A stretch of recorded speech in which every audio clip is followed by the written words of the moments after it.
It's time now for County-Wide, a special presentation of Yavapai Broadcasting News. Join Paul David and Brad Miller as they talk with our community's leaders, newsmakers, and people in the know. You'll hear about the hot topics that affect all our lives here in Yavapai County. And now, here's today's County-Wide. Well, good day to you, and welcome to the program. Brad Miller with you for County-Wide. We're happy to welcome into studio today Gary DeGeronimo. Gary is the new executive director at the Adopt for Life Center for Animals, formerly the Verde Valley Humane Society, and you probably get called that still. Absolutely. From time to time, but a new name in just the recent past there on the Adopt for Life Center for, for Animals in Cottonwood. We say hello to you, sir. Good morning, Brad. Now, I introduced you as the new executive director at this facility. You've been in, you're about 2 weeks in or so. About 14, a little over 14 days, yes. We got you in our studio. The first thing Gary did was exhale.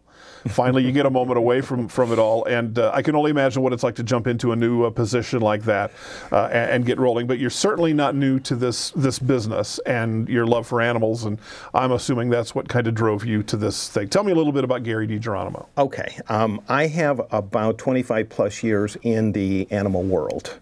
Everything from just cleaning kennels all the way up to directing shelters. Doing it all. Doing a little bit of everything. I just finished a great 6-year stint with the Sedona Humane Society as their manager, and was going to take a little bit of time off and just relax, and got reeled right in again. Yeah. And going into it with my eyes wide open, knowing that there are some challenges, but also knowing that it would be very exciting. Yeah. And so far, it sounds like that's been the case. So far, we're up from crawling and we're walking. There you go. Soon to be running. And we need everybody to keep up with us because we're going to have a great time on the way. Our focus today will be about what is happening and what's going on in the future at the Adopt for Life Center for Animals. There's a lot happening. More demands on humane societies and animal shelters right now, maybe than ever before. And that's not just locally, that's across the nation. The foreclosure crisis has created a whole new kind of genre, if you will, of pets being abandoned and left behind. And it's been very, very difficult. And anybody who pays attention to this at all, I think, is aware of that, but you're in the middle of it. Now, certainly, I want to back up, though, just a tiny bit. Now, before your watch, there's been a lot of turbulence. It seems like too much of the news that's come out of the Verde Valley Humane Society in the last couple of years has been a little bit tough. There's been some issues and some personnel things and different kinds of matters like that. Those all, it seems from what we understand, have kind of fed toward, fewer resources kind of coming in, be volunteerism, donations, just a lot of those kinds of things have happened. It seems like with a new name particularly that kind of spells that we're trying to get things coming. And now with you jumping in, I think a lot of folks are looking at this as we've kind of turned a corner. Is that your intent? Do you want people to feel that way? Yeah, absolutely. The interim executive director, Sierra Noblinas, kind of gave it a little shot in the arm and got it started to change some of the negative feelings about the shelter. I'd like to take that and move it up several levels. I'd like to consider it more of a rebirth. Yes, there have been negative feelings about the shelter in the past. It's time to bring the shelter back to the community, give it that rebirth, and start offering to the community more and more services and programs. When you're taking in more animals than you can deal with, and I don't know if I'm overstating it to say that. Has that been the case? Not just, again, for you, but no, it's an industry-wide issue. Yeah. We all have much more than we can deal with. That's where we begin to create programs, such as fostering programs to help us take animals out of the shelter, to give us more room, have more enhanced adoption programs, network and program with other rescues and shelters in the community. And with that, hopefully we could stay on top of the program. Let's talk about some of those, specifically the fostering in particular, because to me anyway, that's kind of a newer thing. How does this work, the fostering program? The fostering program, we ask people to come down, fill out some forms, we chat with them. They basically will take in an animal that maybe has been at the shelter a little bit longer, okay. Maybe has some special needs, move them out of the shelter, open up space at the shelter, and then we still market those particular animals, even though they're in foster, and try to get them homes. It's basically a remote home for the animal at that time. Okay. You can see the benefits. Absolutely. Are the fosters going to be people who perhaps will adopt full-time that pet? Or? We call those foster failures. They actually fall so much in love with the animal as they're fostering it, they will at times adopt. It doesn't always happen, but it does happen. Okay, and maybe that's not necessarily the idea. No. I'm one way or another, I guess finding a home for the pet is... I'm one of those foster failures. Yeah, is that right? Yes. I would be too, My I little think. Gracie at home right now, yes. Sometimes we get pets, and I know that there's pets that are easy to adopt. Kittens and puppies, I think, go a little bit easier. Let's say it, pretty animals go a little bit quicker than maybe a dog who's been around the block a time or two. Is that part of the problem? It is, and one of the ways, the resources we plan on approaching that problem is with what we call an enrichment program. Okay. An enrichment program is simply creating a more quality product, so to speak. We will begin with our great volunteers working with these animals at the shelter to enhance their adoptability through training programs, through behavior programs, and more visibility in the community. I know that I talked to a fellow one time, this has been quite a few years ago, and we'd adopted a pet. We've had any number from rescue shelters. And he says, well, I don't go there because those dogs got left for a reason. He was looking for a dog too, and he went to go, I don't know where, what other resource there was. And I thought, gosh, is that a stigma that's common? Do people kind of think that, well, you're going to get it's like buying a used car, maybe I only buy new? It's less and less a problem. People are understanding by education that that's not the case. These are not throwaway animals. For certain reasons, these animals find themselves in a shelter through no fault of their own, and sometimes through no fault of the owner that has to give them up because they're moving. They have medical issues. There are some other issues that are legitimate. I know in Arizona we're such a transient society. There's a lot of people that move in, a lot of people that move away. It just kind of seems to happen here, maybe more than it might in a more settled area, say. Is that we see that as well. We see people that come and they adopt an animal and then they leave and they can't take the animal with them. Again, through no fault of the animal, it's a quality animal. Yeah. It just needs to find a forever home. How do you make that match? I come in and I've got a couple of kids. I suppose everybody's going to be different in what they're looking for. Are you in the business of trying to pair pets? Absolutely. There are certain programs in the country, one program in particular called Meet Your Match, and we try to match up that animal with the particular adopter. We have adoption counselors. I have just an absolutely fantastic staff and group of volunteers that assist people in finding the right animal. Obviously, we're going to try to assist the person in their endeavor to find a family animal that's going to match their lifestyle. Sure. And that's all part of the process. They take it as just everyday work at the shelter.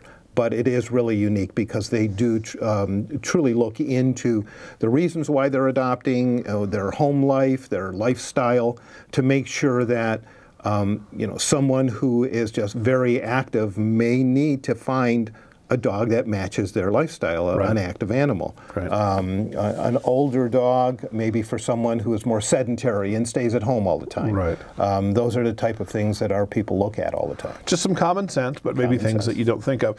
And it seems to me that one of the good points of that, or one of the best points of that, might be for someone who thinks, well, because I don't go out and jog 3 miles every day, I'm not going to make a good pet owner across the board. Yet there may be a pet, maybe it's a cat rather than a dog, say.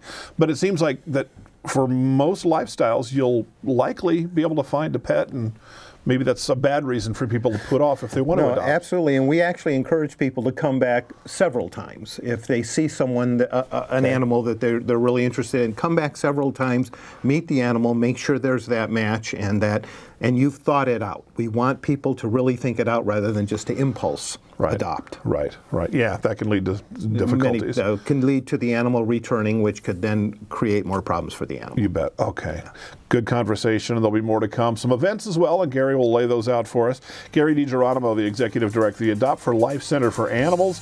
You can find them online at adoptforlifecenterforanimals.org, and the phone number is 634-PETS, that's P-E-T-S, or 738-634-7387. A short break, and Countywide is back right after this.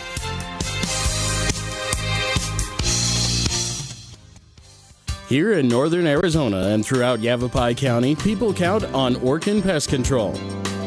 With over 100 years of combined experience, nobody knows how to protect your home or your business from harmful or annoying pests like the Orkin Man. To start service, contact your Northern Arizona Orkin Pest Control. In the Verde Valley, call 567-5100 or Orkin Pest Control in the Prescott area at 775-8772.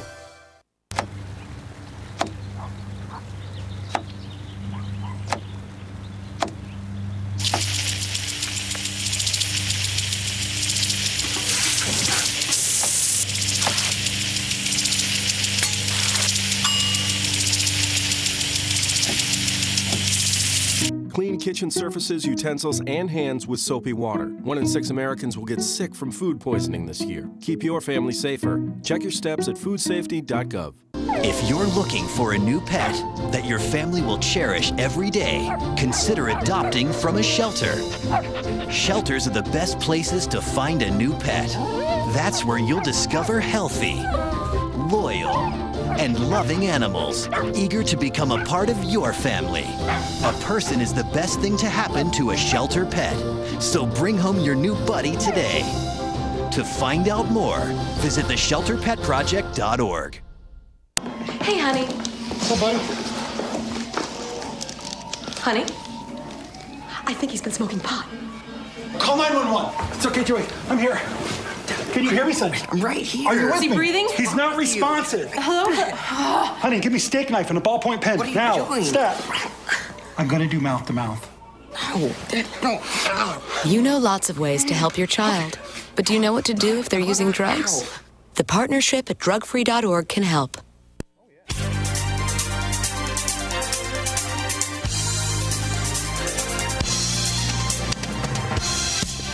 Welcome back to the program. It is Countywide. Gary DeGeronimo is here, and Gary's the executive director. The Adopt for Life Center for Animals, and put a .org on that to find the website. Excuse me. The phone number is 634-7387, and we're chatting about some of the things that are happening there.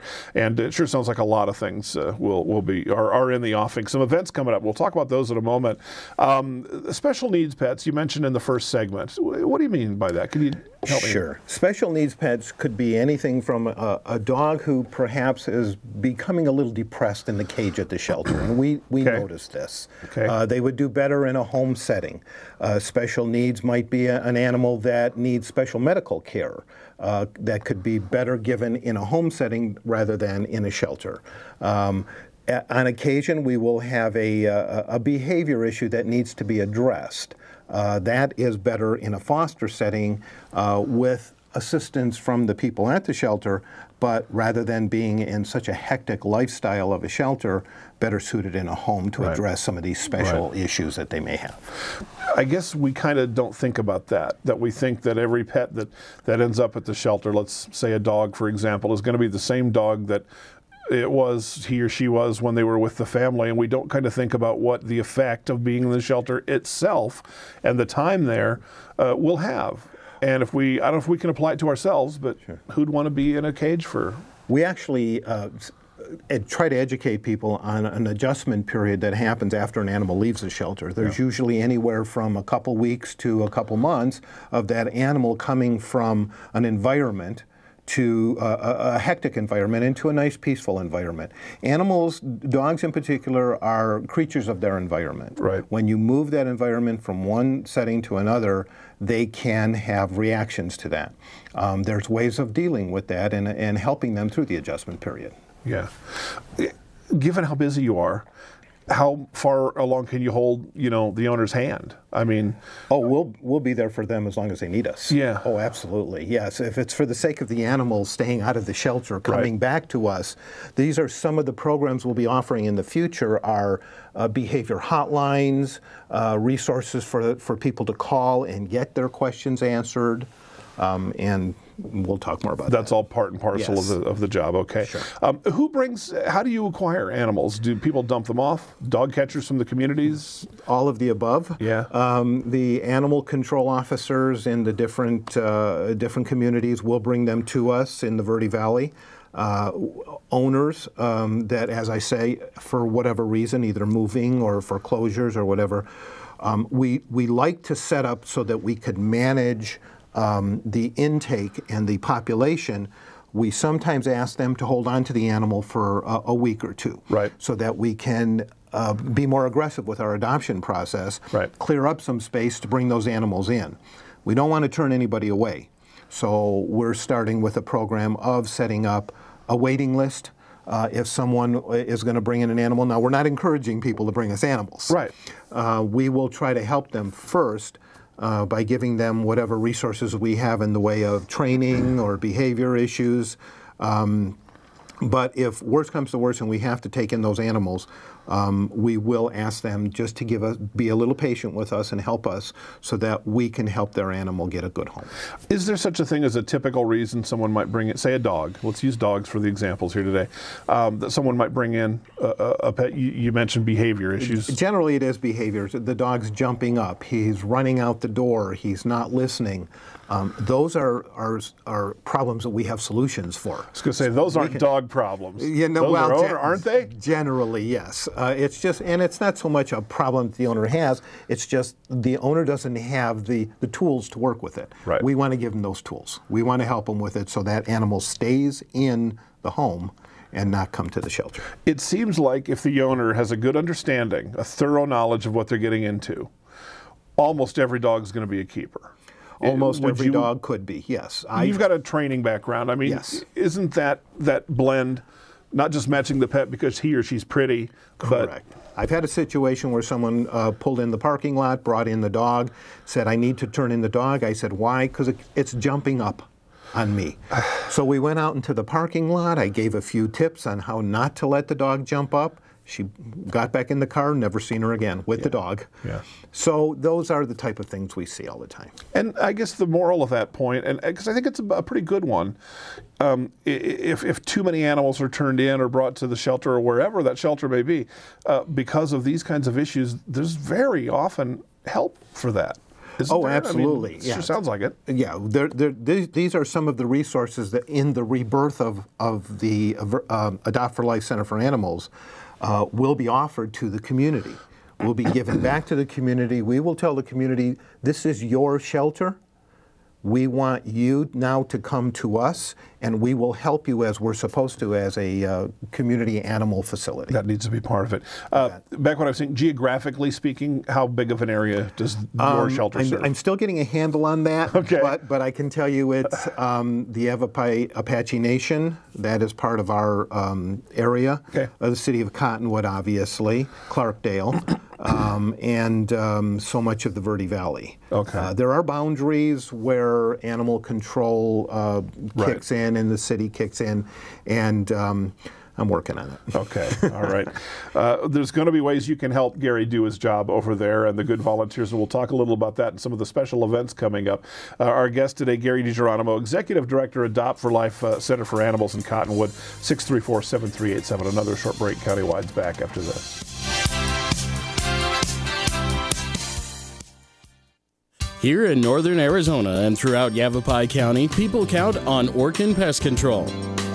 With over 100 years of combined experience, nobody knows how to protect your home or your business from harmful or annoying pests like the Orkin Man.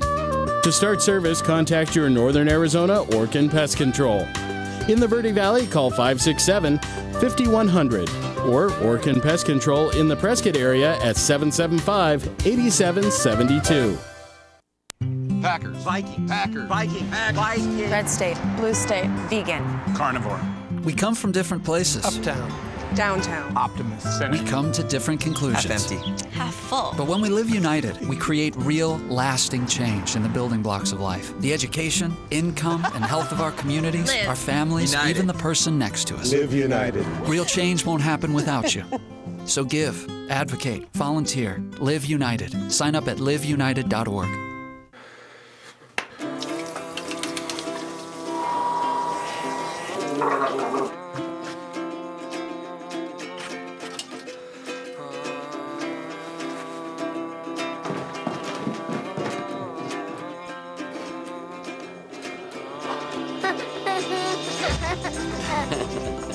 Hungry? The smallest moments can have the biggest impact on a child's life. Take time to be a dad today. Having a fire escape plan is very important to keep your family safe and together in the event of a fire. When you awake to the sound of a smoke detector and smoke in your room, don't stand straight up. Carefully roll off your bed and stay low under the smoke. If your door is shut, feel the door with the back of your hand. Slowly open the door if no heat is felt. Always stay low until you get to the outside of your home. Always have 2 ways out of your house and a specified meeting place somewhere outside your home. Home escape plans should be drawn up and rehearsed on a regular basis. This could be the difference between life and death if caught in a fire.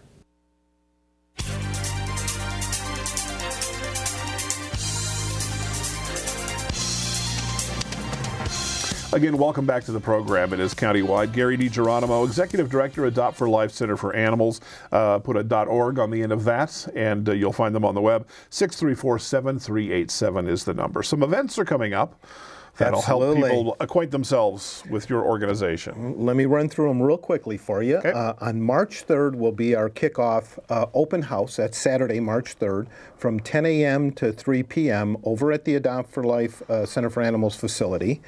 That's at 1520 West Mingus near the airport. We will have free hot dogs and drinks, as well as hot dogs to adopt. Need hot dogs. Okay. We'll have a bake sale. We'll have a tour of the shelter. Learn about more programs that are being offered at the shelter. We'll have a canine behaviorist on board to answer any animal questions, dog related. Okay. And we'll have some feline people there as well. Okay. Then on Wednesday, March 14th, we will have our first semi-annual public board meeting. We've never done this before, but we're going to do 2 public board meetings throughout the year. That will be at the Cottonwood Recreation Center, and that'll be starting at 6 p.m. We'll have a chance to meet the board members, and I'll be there as well. We will answer questions and talk to the public. That's again at March 14th, on Wednesday. And now the big one that I'm really excited about, and that's April 14th, which is a Saturday. That is our first annual Cruisin' for the Critters motorcycle event. I have a little bit of experience in putting on motorcycle events for shelters, and they could be both exciting for the community and very beneficial for the shelter. The location is still in the process of being secured. That should be done today, and we'll have a location. There'll be a scenic ride through northern Arizona. There'll be, once after the ride, we'll come back to the location. We will have vendors. We will have live entertainment. Some celebrities will be there, which will be announced real soon. Okay. And then we will have registration starting at 8 o'clock, going till 9:45. Kickstands up and on the ride at 10 o'clock. The registration is $25 for riders, $15 for passengers. Everyone will receive a free ride shirt with the logo and so forth. And the first 100 participants will receive a ride pin. Okay. There will also be free coffee and breakfast burritos. So a big event. It's going to be a big event. It's going to be really exciting. It's going to be in the heart of Cottonwood somewhere. And these are the ways that you want to see. You were talking at the beginning of the show about drawing the community back to the shelter. Drawing the community back to the shelter, and another way that I can give back to the community while still receiving the necessary financial support we need from the community. Terrific. Gary, we thank you for the difficult job that you and your volunteers and folks do over there. It's the Adopt for Life Center for Animals in Cottonwood up on Mingus Avenue near the airport. AdoptForLifeCenterForAnimals.org. The number is 634-7387. Executive Director Gary DeGeronimo. It's countywide. We'll see you next time.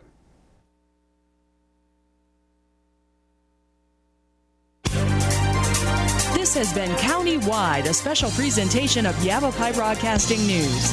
Listen in each Tuesday and Thursday as we tackle the hot topics and talk to the decision makers across Yavapai County. That's Countywide with Brad Miller and Paul David each Tuesday and Thursday on this Yavapai Broadcasting station.